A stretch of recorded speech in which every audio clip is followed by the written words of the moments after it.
மேஸ்திரி கட்டுறா மேஸ்திரி இருக்காரா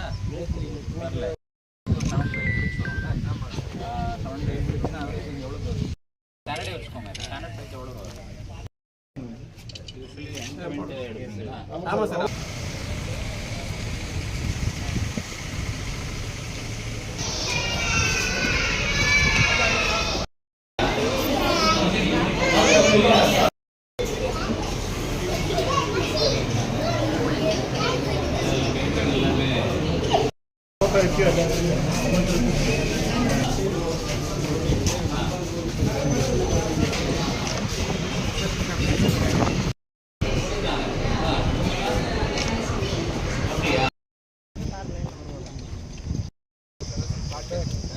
இப்போ நம்ம ரோட்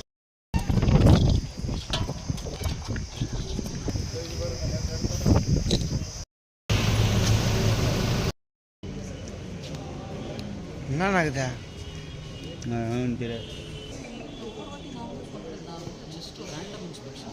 உங்களோட தொடர் வேலை இது. இந்த ரேஷன் கடைக்கு போகக்கூடாது. ஒரு வாட்டியும்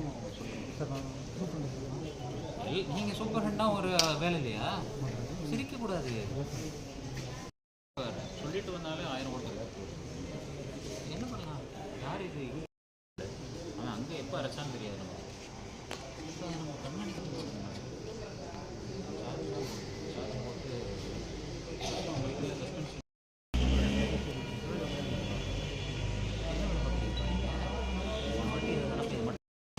11 யார் வந்தா? 11 தானா? இன்ஸ்பெக்ஷன் யார்?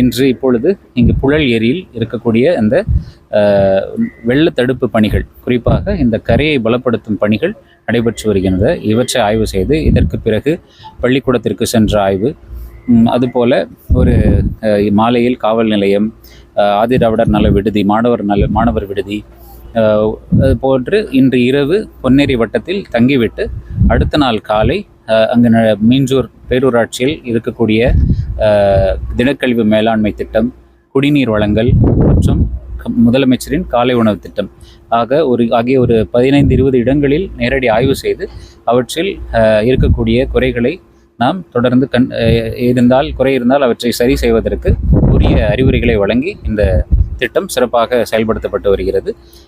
ஒவ்வொரு மாதமும் இது இன்று 5வது மாதமாக இந்த திட்டம் செயல்படுத்தி வருகிறோம்.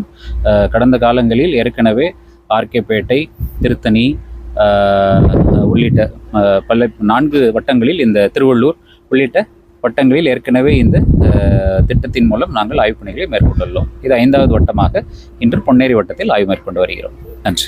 இப்போ நமக்கு புழல் ஏரி நிரம்பினாலே அதில் நம்ம உபரி நீர் வெளியேற்றும் பொழுது அந்த கரையில் வசிக்கக்கூடிய மக்களுக்கு ஒரு வெள்ளப்பெருக்கு அபாயத்திற்கான சூழல் ஒவ்வொரு ஆண்டும் ஏற்படுகிறது.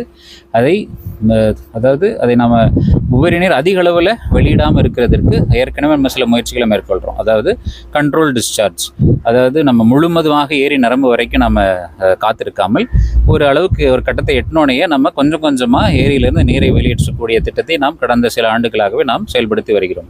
இதை தவிர இந்த கரையில் எங்கெங்கெல்லாம் நமக்கு வலுவிழந்து காணப்படுதோ, குறிப்பாக இன்றைக்கி கரையில் 2 பக்கமும் இந்த 170 மீட்டருக்கு அதை அந்த லைனிங் ஆஃப் த கெனால் பணிகள் மேற்கொள்ளப்படுகிறது. அதுதான் ஒரு 6.75 கோடி மதிப்பில் அந்த பணிகளும், ஒரு 4 கிலோமீட்டர் தொலைவிற்கு அந்த கரையினை பலப்படுத்தும் பணிகளும், அதே போல் இப்போ வடகரை பகுதியெல்லாம் பார்த்தீங்கன்னா அந்த கரையிலே ஒரு சின்ன ஒரு பகுதி இதுவாக இருக்கும். அதில் எந்த விதமான கரையே இல்லாத ஒரு சூழல் இருக்கும்.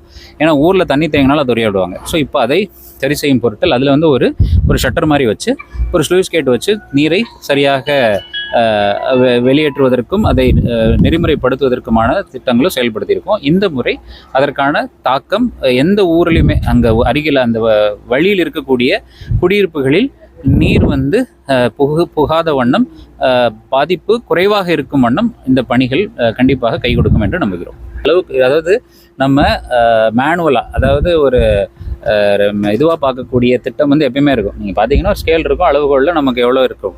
இப்போ என்ன பண்ணுறாங்க அரசாங்கத்தில் அப்படின்னா, அந்த ரியல் டைம் ஃப்ளட் மானிட்டரிங் ஒரு ப்ராஜெக்டே எடுத்து அனைத்து ஏரிகளிலும் டிஜிட்டல் முறையில் எவ்வளவு அளவு இருக்குது அப்படின்றதும், இதை தவிர பல்வேறு நடவடிக்கைகளும் ஒரு Chennai real time forecast modelling ஒன்று பண்ணுறாங்க. அதன் ஒரு பகுதியாக இந்த டிஜிட்டல் அளவு கண்காணிப்பு வசதி ஏற்படுத்தப்பட்டு வருகிறது. அதற்கான பணிகள் முழுமீச்சில் நடைபெற்று வருகின்றன. மாண்புமிகு அமைச்சர் அவர்கள், நகர்ப்புற வளர்ச்சி மற்றும் குடிநீர் வழங்கல் அமைச்சர் அவர்கள் சட்டசபையில் இது குறித்து ஒரு திட்டத்தை அறிவித்திருக்கிறாங்க. அதாவது முதல்ல வந்து அந்த கடல்நீரை குடிநீராக்கும் திட்டத்திலிருந்து நாம் இதை வழங்கலாம் அப்படின்னு முதல்ல ஒரு முடிவெடுக்கப்பட்டது. ஆனால் தற்பொழுது அந்த ஒரு நிரந்தர தீர்வாக, அது வந்து நிரந்தர தீர்வாக இருக்காது. ஏன்னா அதனுடைய திறனே குறைஞ்சிருச்சு. 100 mld பிளான்ட்டில் 40 mld தண்ணி தான் வரும். இப்போ வந்து நமக்கு தேர்வாய்க்கண்டிகை நீர்த்தேக்கத்திலிருந்து மீஞ்சூர் பகுதி உள்ளிட்ட கும்மிடிப்பூண்டி, பொன்னேரி வட்டம், அதாவது மீஞ்சூர், கும்மிடிப்பூண்டி பிளாக்கு, இந்த போன்ற ஒரு பல்வேறு கிராமங்களுக்கு ஒரு கூட்டு குடிநீர் திட்டம் செயல்படுத்துவதற்கான திட்ட அறிக்கையை நம்மோட டுவாட், தமிழ்நாடு குடிநீர் வழங்கல் வாரியம் தயாரிச்சிருக்கிறாங்க. அந்த திட்டம், அதாவது ஒரு ப்ரிலிமினரி ரிப்போர்ட் தயாரிச்சிருக்கிறாங்க. டீட்டெயில் ப்ராஜெக்ட் ரிப்போர்ட் டிபிஆர் தயார் செய்யக்கூடிய பணி நடைபெற்று வருகிறது. அது வந்து அந்த மக்களுக்கு ஒரு நிரந்தர தீர்வாக அமையும். ஒரு ஃப்ரெஷ் வாட்டர் சோர்ஸில் இருந்து தண்ணி, ஏன்னா அது வந்து கிருஷ்ணா நதி தான், அது கிருஷ்ணா நதி நீர் நமக்கு ஊத்துக்கோட்டையில் 0 பாயிண்டில் வந்துட்டு தமிழ்நாட்டுக்குள்ளே வந்தோடனே வரக்கூடிய முதல் நீர்த்தேக்கம் நம்மளுடைய தேர்வாய்க்கண்டிகை. ஒரு 500 MCFT நீர் கொள்ளளவு கொண்ட ஒரு நீர்த்தேக்கம். ஸோ அதில் இப்போ கூட பார்த்தீங்கன்னா ஒரு 350 MCFTக்கு போல் அதில் தண்ணி இருக்குது. ஸோ அதை வந்து நமக்கு ஒரு 5 mld போல் அதில் வந்து ஒரு தண்ணி எடுப்பதற்கான திட்டம், விரிவான திட்ட அறிக்கை தயாரிக்கப்பட்டு வருகிறது. நிரந்தர தீர்வாக அமையும். கடல் நீர் வந்து நமக்கு உள்ளரிப்பு ஏற்படுறதுனால அந்த பாதிப்புகளுக்கு அது ஒரு நிரந்தர மாற்று தீர்வாக அமையும். இது என்னுடைய சம்பந்தப்பட்ட இதில் கண்டிப்பாக அதற்கு உரிய அதிகாரிகள் உரிய நடவடிக்கை எடுத்து வருகிறார்கள். ஆந்திராவில இருந்து வர்ற மண் குவாரி, செம்மண் சவுடு குவாரியில சட்டவிரோதமா நம்ம கிருஷ்ணா கால்வாய் மேலே வந்து 125 கிலோமீட்டர் அவங்க ஆந்திரால இருந்து வர்றதுல சேதம் அடைஞ்சிருக்காரு. தடுக்க என்ன நடவடிக்கை? அது போல எந்த புகார் வரப்பெற்றால் அதன் மீது உரிய நடவடிக்கை எடுக்கப்படும். வட்டாட்சியருக்கு அறிவுரைகள் பிறப்பிக்கப்பட்டு உடனடி நடவடிக்கை எடுக்கப்படும்.